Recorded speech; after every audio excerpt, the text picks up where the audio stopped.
Kamar mandi belakang asrama.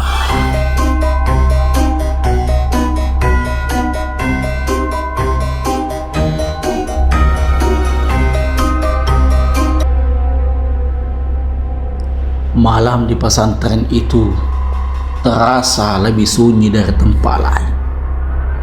Bukan karena tidak ada suara, justru karena suara yang ada terasa terlalu hidup. Angin yang melewati celah jendela, dedaunan yang saling bergesekan, dan sesekali bunyi pintu kayu berderik pelan, seperti ada yang sengaja menggerakkannya.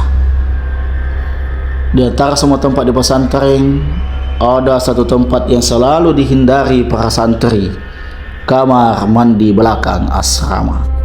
Letaknya paling ujung, terpisah dari bangunan utama, dikelilingi oleh pohon bambu yang tinggi yang membuat area itu terlalu gelap, bahkan di siang hari. Di sampingnya ada sumur tua yang konon sudah tidak digunakan sejak lama. Tidak ada yang tahu pasti kenapa, tapi semua sepakat tempat itu tidak enak.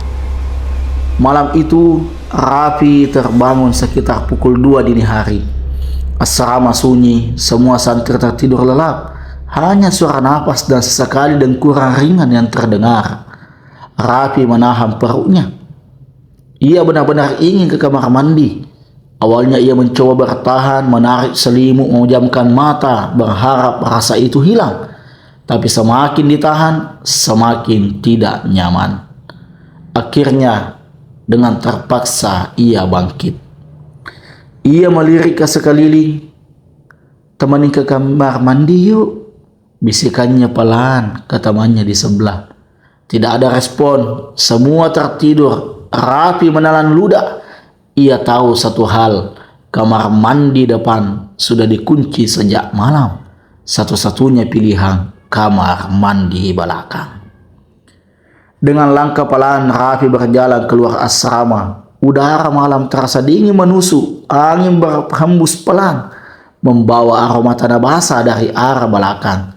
Semakin ia berjalan, semakin sunyi. Suara jangkrik yang tadi terdengar perlahan menghilang, seolah-olah alam ikut diam. Saat Raffi sampai di depan kamar mandi, ia terhenti. Pintunya sedikit terbuka, padahal ia yakin tadi malam pintu itu tertutup rapat. Mungkin ada yang pakai tadi, gumamnya mencoba menenangkan diri. Ia mendorong pintu itu pelan. Krek. Suara enselnya panjang dan menusuk telinga. Lampu menyala, tapi hanya satu. Lampu di ujung berkedip-kedip. Bilik-bilik kamar mandi terlihat kosong, sepi, terlalu sepi. Raffi masuk, langkahnya pelan. Setiap pijakan sandal di lantai basah terdengar jelas. Plak, plak. Ia memilih bilik paling dekat pintu, lebih aman pikirnya.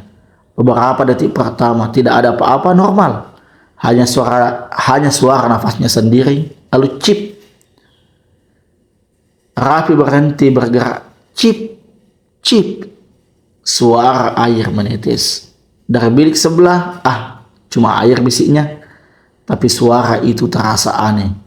Terlalu teratur, terlalu dekat. Cip, cip, cip. Perlahan, suara itu berubah menjadi sesuatu yang lebih menyerupai suara manusia. Wih, wih, wih. Raffi membeku. Jantungnya mulai berdegup cepat. Ia menahan nafas. Wih. Suara itu semakin jelas. Raffi.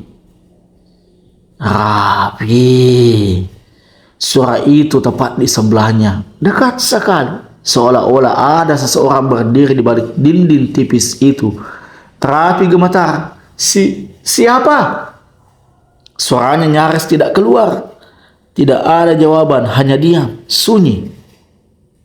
Dengan tangan gemetar Raffi berdiri. Perlahan ia mendekati pintu bilik sebelah. Tangannya menyentuh gagang pintu, dingin, sangat dingin. Ia menarik napas dalam, lalu membuka pintu itu dengan cepat. Kosong. Tidak ada siapa-siapa. Raffi terdiam, matanya menyapu seluruh ruangan. Tidak ada orang, tidak ada suara, tapi lantainya basah, seperti baru saja ada seseorang berdiri di sana. Raffi mundur perlahan, perasaannya mulai kacau. Ia memutuskan untuk keluar sekarang juga. Saat ia berjalan menuju pintu keluar, ia melewati cermin tua yang tergantung miring di dinding. Refleks, ia melihat ke cermin itu, dan di saat itulah ia berhenti. Di cermin, ia tidak sendirian. Di belakangnya ada sosok berdiri. Perlahan, Raffi menoleh ke belakang. Tidak ada siapa-siapa. Kosong. Dengan nafas tercekat, ia kembali melihat ke cermin. Sosok itu masih ada. Pucat. Tubuhnya basah. Rambutnya panjang menutupi wajahnya. Air menetes perlahan ke lantai tanpa suara. Raffi tidak bisa bergerak. Kakinya seperti terkunci. Perlahan, sosok itu mengangkat kepalanya. Rambutnya tersibak sedikit memperlihatkan wajah pucat dengan mata yang kosong. Dan kemudian ia berbicara dengan suara pelan, basah dan berat. Jangan sendirian di sini. Lampu tiba-tiba berkedip. Sekali, dua kali, lalu blak. Padam, gelap, total. Teriakan Raffi memecahkan heningan malam. Keesokan paginya para santri menemukan Raffi tergeletak di depan kamar mandi belakang. Tubuhnya dingin, wajahnya pucat, ia pingsan. Sejak kejadian itu, tidak ada lagi santri yang berani ke kamar mandi belakang sendirian, terutama setelah tengah malam. Dan satu hal yang membuat mereka yakin bahwa tempat itu memang tidak sendiri adalah cerita dari penjaga lama pesantren. Ia pernah berkata bahwa dulu ada seorang santri yang ditemukan meninggal di kamar mandi itu dalam keadaan basah, sendirian, di tengah malam. Dan sejak itu kadang-kadang masih terdengar suara air menetes di sana. Cip, cip, cip. Diikuti dengan bisikan pelang yang memanggil nama siapapun yang datang sendirian. Kalau kamu berada di sana dan mendengar namamu dipanggil, jangan pernah menjawab. Karena bisa jadi yang memanggilmu bukan manusia.